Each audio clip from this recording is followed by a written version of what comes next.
हो अपघात शेनवारा सांजे 4 वरांचेर मुस्लिम वाड्यावयल्या मुखेल रस्त्याचेर घडलो। जखमी भुरगो रस्त्याचे काम करपी फामिलींतलो आशिल्ल्याची म्हायती मेळ्ळा। तो आपली आवय आनी बापाय सयत रस्त्याचे काम चलता थंय आशिल्लो। अपघाता उपरांत जखमी भुरग्याक बेगोबेग उपचारा खातीर दिवचलच्या भलायकी केंद्रात व्हेला। ताची भलायकी नाजूक आशिल्ल्याचेय मुखार आयला।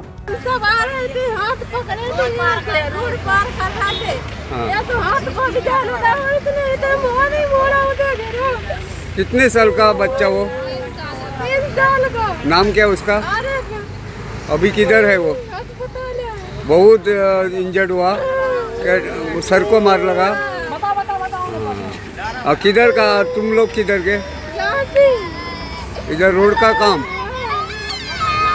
अभी पात्रम नहीं आया।